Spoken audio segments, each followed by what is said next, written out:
I have to admit something. I've cheated on you. Twice! Okay. So I opened 2 packages without you. 2. One of the packages had these 2 in it. It had a copper Verk, and then it had the correct mini, well, it's not really a mini big, the new error Verk. So it's supposed to have conflicting plates.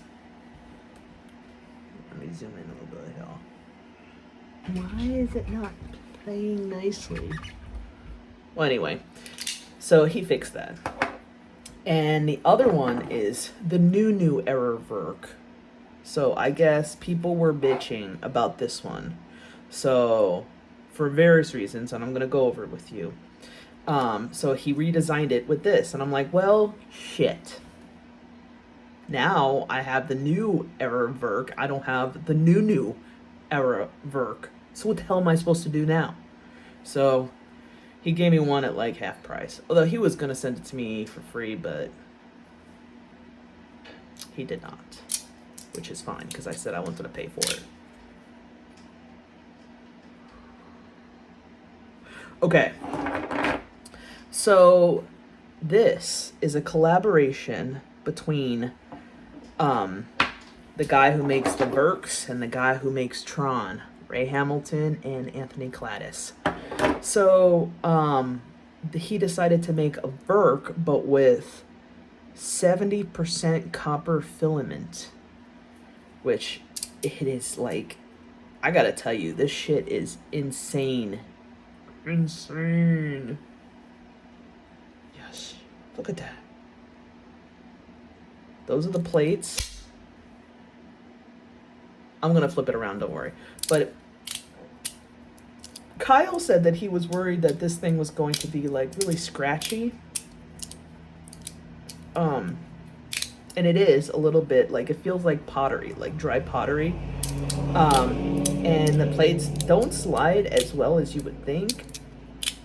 I mean, not at think. Let me rephrase. The new era Verk slides better, but it's resin on resin.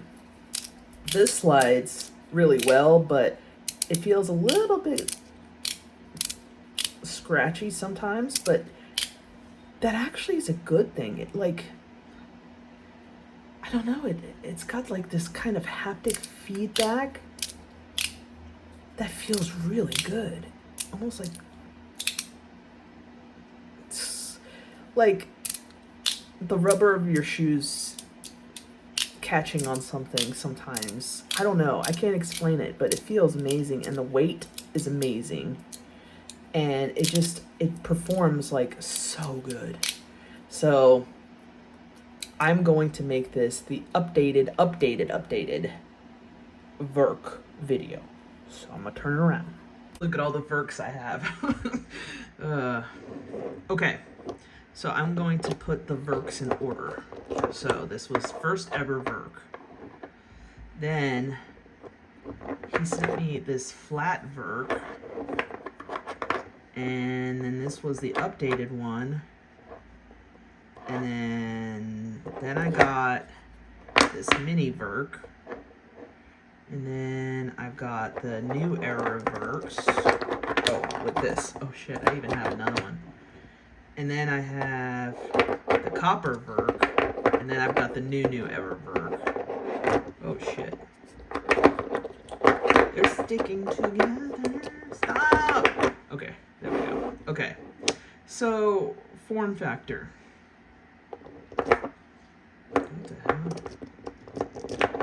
I wanted to show you, well, before I talk about the form factor, the complaints of the new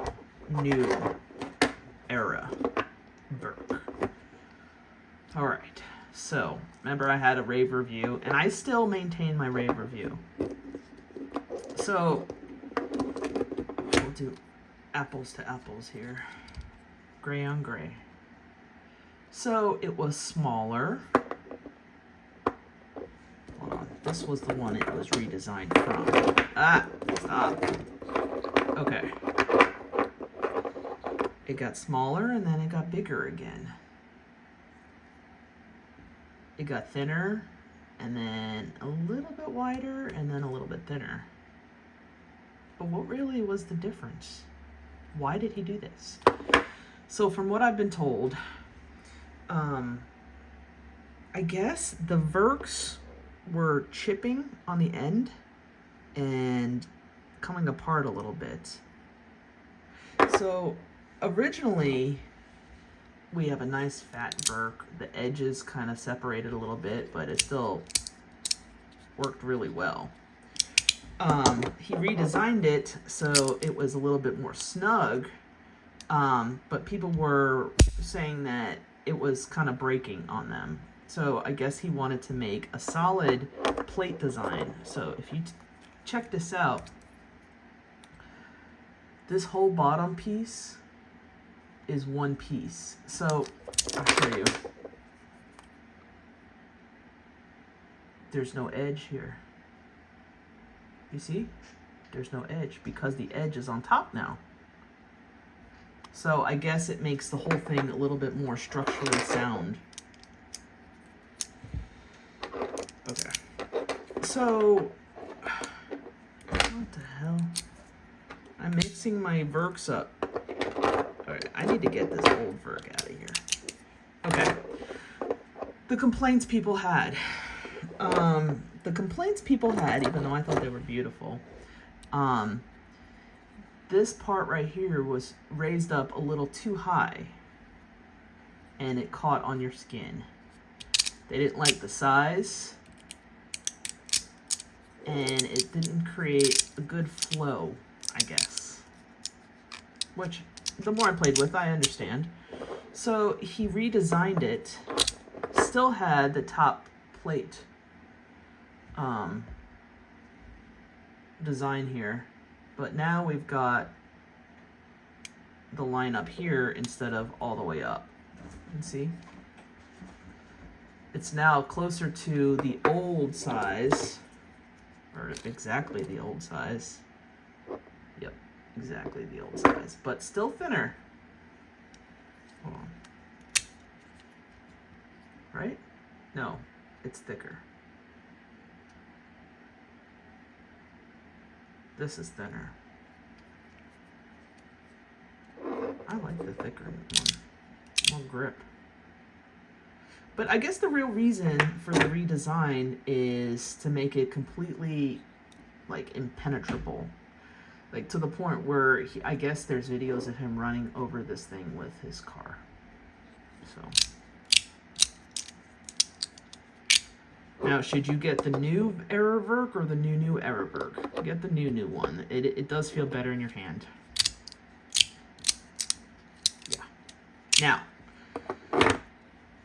I want to talk about copper. Now, this thing is not going to patina, but it's still amazing. Okay, so it just feels so nice.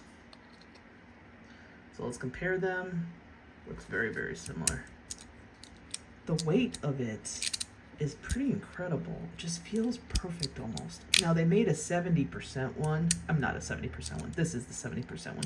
They made a 90% one, but they thought it would be heavier, but it wasn't. They also have a tungsten one, but I have no interest in tungsten. Heavy for the sake of heavy. Blech. I mean, cool. But whatever. Okay, but let's do sound.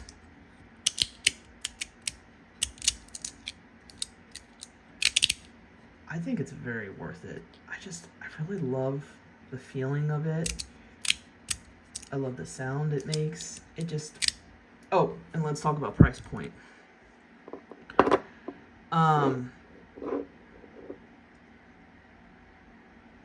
$70, I think. $70 and then like 55 or 50. I think 55, 70. Which one should you get? I would say both. I would highly recommend both of these babies. If you could only get one, I would get the new Error, because you just can't get wrong with this. It feels incredible, slides amazing. You could do all the moves with it. It's great. But if you want something a little bit more premium feeling, a little heavier, now it will have a completely different sliding feel to it. I could put tape on it, but I just feel like it would defeat the purpose. I don't think tape would be good on it. So, yeah. So, look at that. Look at all the Verks. I am Verk happy. Hands down the best 3D printed slider out there. The Verk. Anyway, thank you guys for watching.